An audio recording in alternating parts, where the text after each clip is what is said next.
Dans le monde du running, il y a des noms comme ça qu'on ne peut juste pas ignorer. Et l'Adrenaline GTS de Brooks, c'est clairement l'un d'eux. On en est à la 24e version, c'est dire si c'est une institution.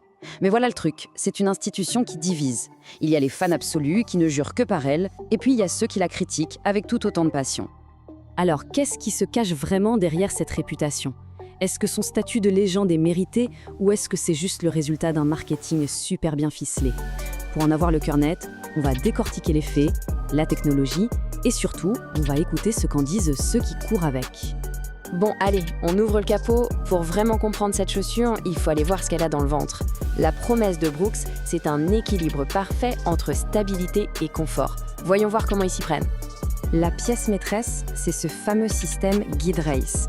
Le concept est plutôt malin. Imaginez des sortes de rails qui guident le pied, mais sans jamais vous donner l'impression d'être coincé. Là où les anciennes technologies de stabilité pouvaient être très rigides, ici ça s'adapte, ça accompagne le mouvement.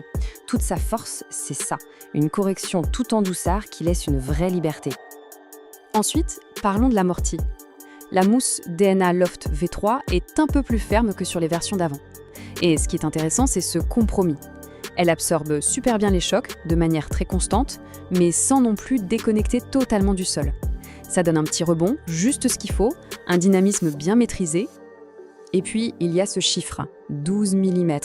Ah, celui-là, il fait parler, hein. C'est un drop important, c'est même un choix assez audacieux aujourd'hui, où la tendance est plutôt à des profils plus bas. C'est clairement un avantage pour ceux qui attaquent avec le talon, mais ça peut coincer pour d'autres types de coureurs. Donc, pour résumer, on a quoi ? Une stabilité de haut niveau, une excellente respirabilité et une durabilité qui franchement impressionne. La semelle est vraiment faite pour encaisser les kilomètres. Le compromis dans tout ça ? Eh bien oui, elle est un peu plus lourde que certaines de ses rivales. C'est le prix à payer pour cette solidité. La fiche technique, c'est une chose, mais la vérité, elle est sur le bitume. Alors maintenant, on quitte le labo et on va voir ce qu'en disent les vrais coureurs, ceux qui ont vraiment passé des heures et des kilomètres avec ces chaussures aux pieds. Et le verdict du terrain, il est partagé. D'un côté, on a des tonnes d'éloges sur le confort dès qu'on les enfile, cette fameuse sensation de gant, et sur la stabilité qui fait son job sans se faire remarquer. De l'autre, des critiques reviennent souvent, son poids, son drop jugé trop haut. Et l'amorti ferme, c'est le parfait exemple de ce paradoxe. C'est un super atout pour certains et un défaut pour ceux qui cherchent un truc plus moelleux. Cette citation, elle résume tout. C'est exactement ça l'esprit de l'adrénaline. Ce n'est pas une chaussure qui cherche à plaire à tout le monde. Ses plus grandes qualités sont aussi ce qui crée le débat. C'est une chaussure qui a de vraies convictions. Ok, maintenant, pour bien la situer, mettons-la face à ses concurrentes directes. Comment est-ce qu'elle se place par rapport aux autres grandes références du marché de la stabilité ? Le combat est serré. En fait, chaque chaussure ici a sa propre personnalité. L'Asics, par exemple, va jouer la carte de la légèreté, mais avec une stabilité qui peut paraître plus rigide. La Saucony, elle, va offrir une sensation plus naturelle, plus proche du sol. Et la Hoka, c'est simple, elle mise tout sur l'amorti maximal. Face à tout ce monde, l'adrénaline se distingue par son incroyable équilibre. Et c'est là qu'on touche à son véritable argument de vente. Elle n'est peut-être pas la plus légère ni la plus explosive du lot, mais sa plus grande force, c'est sa régularité. C'est la chaussure qui délivre le même soutien, la même performance, kilomètre après kilomètre, sans jamais flancher. C'est le métronome de l'entraînement quotidien. Bien. Après avoir analysé tout ça, il est temps de trancher. Au final, pour qui est faite cette adrénaline GTS 24 ? Et qui ferait mieux de passer son chemin ? Ce qui est assez surprenant, c'est sa polyvalence. Pour l'entraînement de tous les jours, bien sûr, elle est top. Mais elle ne s'arrête pas là.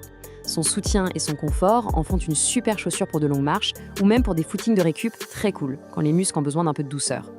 Le profil idéal se dessine assez clairement. Cette chaussure est parfaite pour le coureur pronateur qui cherche avant tout un soutien fiable, sortie après sortie. C'est pour l'athlète qui privilégie la durabilité sur le long terme plutôt que la légèreté à tout pli. C'est aussi pour l'adepte du drop élevé qui veut une chaussure à tout faire, courir, marcher, récupérer. À l'inverse, s'il faut être honnête, elle n'est pas pour tout le monde. Si le but c'est de chasser les chronos, il y a des options bien plus légères et rapides. Pareil pour les fans de sensations minimalistes, très proches du sol, ou ceux qui ne jurent que par un amorti ultra moelleux. L'adrénaline ne joue pas sur ces terrains-là, et elle l'assume complètement. Au final, la Brooks Adrenaline GTS 24 ne réinvente pas la roue. Non, ce n'est pas une révolution. Mais attention, c'est une véritable masterclass en matière de perfectionnement. Elle prend une formule qui marche et l'améliore avec une maîtrise assez bluffante. Elle ne brille pas par son audace, mais par sa constance. C'est une valeur sûre, un roc dans le paysage mouvant des chaussures de running. Et tout ça, ça nous laisse avec une question assez intéressante. À une époque où tout le monde court après la dernière nouveauté, le dernier truc disruptif, est-ce que la vraie innovation, au fond, ce ne serait pas tout simplement de proposer un produit d'une fiabilité et d'une régularité à toute épreuve? C'est une bonne question à se poser.